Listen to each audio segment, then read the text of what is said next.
So, good Sunday morning. I'm hanging out with the lovely Morgan Cole. She's hanging out with me today to discuss one of the topics I had the chance to write about during Comp 2. Mind the music, it's not ours, but it's good stuff so far. So, Morgan here and myself are both first-generation students, and the discussion I had during my essay was that maybe they were not doing enough, which is totally like against the man kind of thing. But I assume we can improve on it. Yeah. So I'm here with Morgan to ask her some of her opinions on the matter and find out if she's even involved in any of that stuff. So, any chance that you've already gotten in touch with our first generation program at LCC? I did not know there was a first generation program at LCC, so no. I had no idea we could that have was done a thing. better. Had no clue that existed. How long have you been with LCC so far? I started in 2018 when I was about to graduate high school, and it was a lot, especially because my parents didn't know what was going on, so I was trying to figure it out by myself, so I dropped out. Yeah. And my boyfriend's parents went to MSU, so they kind of Took you under their wing. they kind of started talking to me about how I would go about it and everything, and having like other people who have gone to college Let's talk to people talking who to me know the helped process. a lot. Yeah. So they were able to Completely help understand me that. out. I mean, for my sake, I didn't go to school for 10 years. I just watched all of these first generation friends of mine just eat the bullet, work long hours and stuff like that. And they just look like they're burning both sides of the wick in a sense. So I was definitely pushed away from attending. And then I actually did try to get involved. They're called Trio at LCC.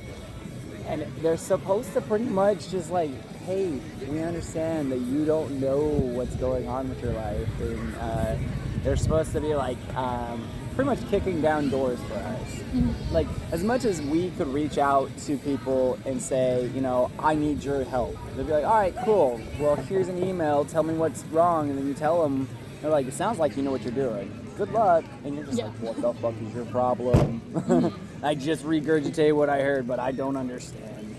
Yeah. So, I just recently got integrated with them, and they're not half bad, but the concern that I was writing about in my essay was the transition period where you didn't know that they even existed, right? Yep.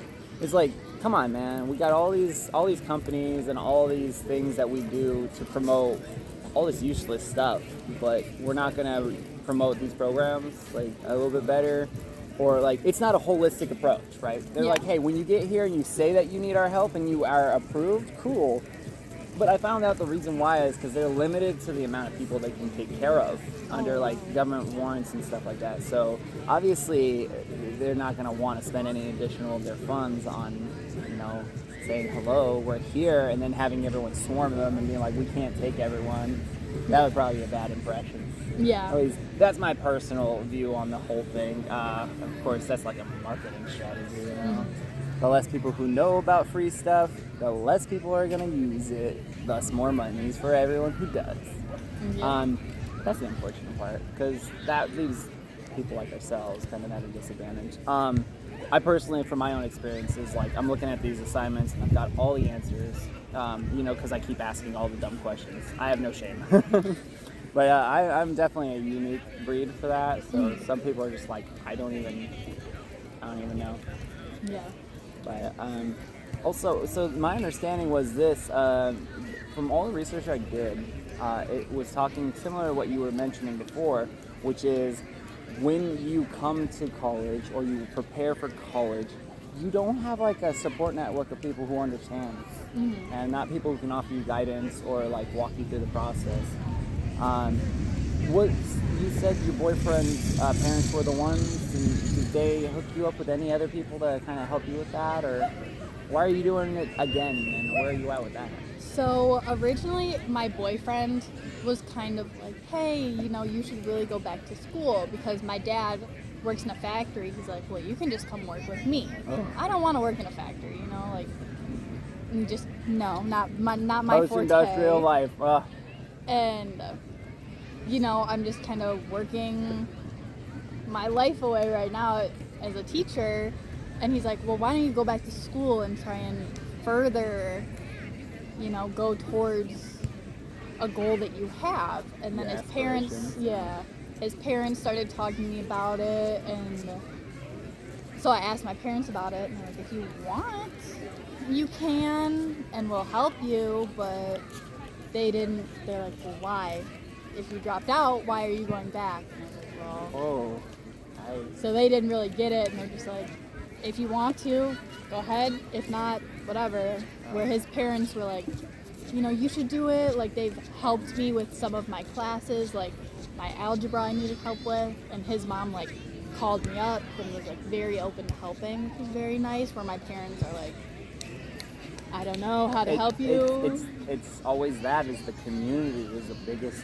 That right there was the number one thing that was rated in all the research I did that said, if you don't have a community, if you don't have someone to reach out to and know that you can rely on them to help you out in times of need, then you've got all this additional time that you're in the limbo, concern and worrying, and honestly, it's crippling anxiety. Even if you don't suffer from anxiety, it does bring this sense of gloom and doom. And so that right there is impressive that you were able to do it again. Obviously, I don't want to live in a factory either, you know, because that's the equation right there. You're in the factory and then you go home and you're tired as it gets. But so yeah, that makes sense. Have you made any friends since you joined? I've made a couple of friends. It was nice. Hey, I was gonna be like, what about you? You know, I've been appreciating like you being able to help me, and obviously like talk outside of school, and in my public speaking class, I made a couple of friends who I've hung out with after the class ended, and they've kind of been able to help me with other classes, which is nice. And I haven't like talked to as many people as I'd like to, because I'm not super like extroverted in a sense. So like if people talk to me, I'm like, okay, I'll talk to you. But yeah, I made a couple of friends. Funny but it's story, hard. you should all know, she turned on her camera just because I was like, please do that. She's like, okay. And I was like, it sounds weird, but the deal was, I was like, look, I'm getting sick and tired of just seeing my face. It's a wonderful face. It's sure, whatever. But I wanted to see other people, and it was cool to see them actually turn on their cameras for me and actually talk. So that was really interesting. That went into my research for my third essay, but that right there, I'm trying to be done with already because it was a lot. It was a lot. But you know what is funny is my little sister is also in a similar situation. She's not my actual little sister. She was a neighbor, and her brothers were just really cruel to her. Very, very just mean and cruel to her about, you know, ostracizing her and stuff like that. And so one day I just went up to her and said, hey, you know, I'd be proud to have you as a little sister, because she was a little badass. BMXing, she was doing soccer, she was a captain for another team, I can't remember right now, I think it was volleyball. But she was just really active, even though she was like a tiny little person. And I was just like, that's so cool. And she's like, I'd be proud to have you as a brother. And I was like, sealed, my little sister now. And she's getting ready to go to college. You know what's really weird is I had to rely on her through my first semester because she's taking these, like, the STEM program, like specialized school, that got her doing, she has a bachelor's worth of credits in hand already. And she just graduated high school. And when I talked to her about my math, she's like, oh, this is totally trigonometry. I'm actually doing it right now. And like, I could help her, she could help me. Yeah. English, she's just like, I know all the lies. And she's like, I'm taking all the AP classes all together, so I need to know all the shortcuts. She's like, if you want to find a source, oh no, I probably shouldn't put that out. If you want to find a free source, you just look up a definition and find that. She just revealed this truth. Or she was just so inquisitive about stuff like that, and so when it was her turn to go towards college, I was able to help her with all that and then some. And it was really good to feel like there was someone to, help her out. And I was like, man, that would be really cool if I had that. Yeah. But no, the military is like, hey, this will kind of help you, but that transition from active to reserves, yeah, left me to the win on that. But yeah, community is the biggest important part. I've only made 2 friends, like real official people I've met and hung out with and stuff like that. Yeah. Fortunately, the friend I made in chemistry, the only reason I got through chemistry with her is down on a summer internship. That's awesome. She'd have been here. She's hilarious and she's great. And she was also just like a few screws too loose or something. Just like. Like, chemistry's fun. I hate this shit. Oh, well. So, besides that, would you be interested in getting set up with a trio program, getting taken care of, having an additional support network? I would. I'd be interested in at least looking in and seeing what they all do. Yeah, they haven't impressed you, have they? She's been going for a bit, and they still haven't reached her. Yeah, I didn't know it existed until today, so. I mean, that makes sense. So in the military, right, God, recruiters, they get your number and they don't leave you alone. I'm in the Navy, and I got Army recruiters like, I got your number. Hey, you want to hang out? You want to do stuff? You want to be in the Army? And I said, no, I would not like to. And he just keeps calling me like, hey, I'm in the Navy. Can't do that. Yeah. Oh, you could totally. But they should do that, right? Yeah. They should get a list of all these prospective people who will come in. Obviously, their demographics, their information's already out there. Yeah. Saying, hey, first generation student.